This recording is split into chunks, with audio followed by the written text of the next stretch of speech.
Bonjour les amis, Orlando Torresilia, de filmcasttorresilia.com. Alors, nous sommes ici en train de parler avec un client qui a de la famille dans un appartement, dans une localité. Eh bien, il est allé vérifier combien de personnes y étaient enregistrées, parce que l'appartement est loué, et un membre de sa famille voulait savoir combien de personnes y étaient enregistrées. Et dans cette commune, il y a une limite. Parce qu'il y a des limites. Dans certaines communes, il y a des limites concernant le nombre de personnes enregistrées dans un logement, pour des raisons de salubrité, de dignité, etc.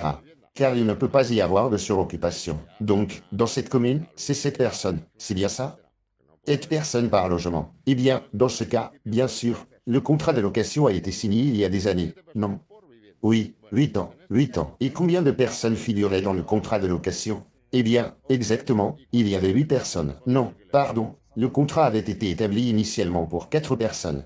4 personnes. Il y avait 4 personnes dans le contrat. Voyons, il est très important que celui qui rédige le contrat connaisse bien le sujet, car dans les contrats, il est très utile d'indiquer le nombre exact avec les noms, le numéro d'identité de la personne présente et le lien qu'elle a avec les autres. C'est très important, oui. Entre guillemets, il faut interdire l'enregistrement de plus de personnes pour éviter la suroccupation. Mais tout cela doit être précisé dans le contrat. Vous savez déjà que nous sommes des experts en la matière. Donc, ce qui s'est passé, c'est que cette personne est allée vérifier combien de personnes étaient enregistrées. Et au lieu de 7, qui est le maximum, il y en avait 8. C'est bien ça? Exactement. 8 personnes dans le même logement. Contrat pour 4. Et il s'avère que, bien sûr, on lui a dit qu'il y avait eu un regroupement familial. Et cela, attention, ils peuvent le faire directement sans consulter le propriétaire. Il y a eu un regroupement familial et il y avait un mineur. Et comme ce mineur dépend des tuteurs, bien sûr, cela fait bien 8 personnes, n'est-ce pas? Oui, tout à fait. Au final, ils ont transformé ça en logement suroccupé. Bien sûr, 8 personnes dans un appartement. Combien de chambres? Heureusement, l'appartement est grand. Il a 4 chambres.